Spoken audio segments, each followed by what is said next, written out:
Big pass Tamil season 8 நிகழ்ச்சி தற்போது இறுதி கட்டத்தை எட்டியிருக்கிறது. இந்த நிகழ்ச்சி முடிவடைய இன்னும் 1 மாதங்கள் மட்டுமே எஞ்சி இருக்கிறது. கடந்த வாரம் நடைபெற்ற எவெக்ஷனில் ரஞ்சித் வெளியேற்றப்பட்டதால் தற்போது முத்துக்குமரன், அருண் பிரசாத், விஷால், ரயான், ராணவ், ஜெப்ரி, தீபக், அன்சிதா, பவித்ரா, ஜாக்லின், மஞ்சரி, சௌந்தர்யா ஆகிய 12 போட்டியாளர்கள் மட்டுமே எஞ்சிருக்கிறாங்க. இவர்கள ஒருவர் தான் பிக் பாஸ் டைட்டில் வின்னர் ஆகவும் போறாங்க. இதற்கிடையே சமூக வலைத்தளங்கள்ல முத்துக்குமரன், அருண் பிரசாத், தீபக், ஜாக்லின், சௌந்தர்யா, விஷால் இவர்கள ஒருவர் தான் பிக் பாஸ் டைட்டில் வின்னராக போறாங்க அப்படின்னு தற்போது பேச ஆரம்பிச்சிட்டாங்க.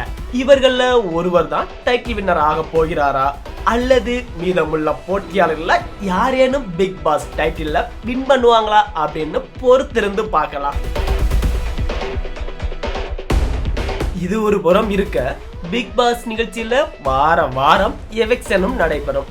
இதற்காக வாரத்தின் முதல் நாளில் நாமினேஷனும் நடக்கும். அதில் போட்டியாளர்கள் தாங்கள் வெளியேற்ற விரும்பும் 2 போட்டியாளர்களின் பெயரை முன்மொழிவார்கள்.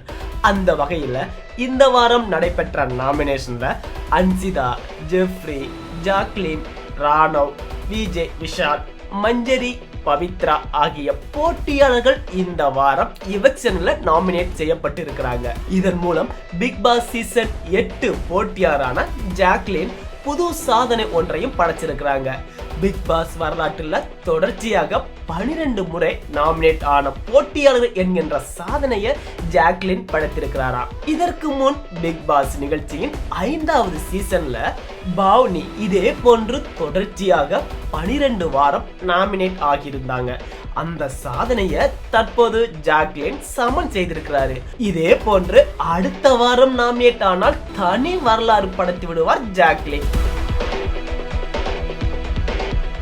அதே போல இந்தியாவில் உள்ள அனைத்து மொழிகளிலும் நடைபெற்ற பிக் பாஸ் நிகழ்ச்சியில அதிகபட்சமாக ஹிந்தி பிக் பாஸ்ல ரூபினா திலக் என்பவர் அதன் 14வது சீசன்ல கலந்து கொண்ட போது ஒட்டு மொத்தமாக 15 வாரமும் நாமினேட் ஆகியிருக்கிறாராம். அந்த சாதனையும் ஜாக்லின் முறியடிக்க வாய்ப்பும் இருக்கிறதாம். இதில் சோகம் என்னவென்றால் ஜாக்லின் இதுவரை ஒரு முறை கூட கேப்டன் ஆகவில்லை என்பது குறிப்பிடத்தக்கது. இந்த பிக் பாஸ் சீசன் 8 நிகழ்ச்சியில பிக் பாஸ் டைட்டில் வின்னராக போகும் போட்டியாளர் யார் என்ற கருத்தை கமெண்ட்ல சொல்லுங்க, நாமும் பார்க்கலாம்.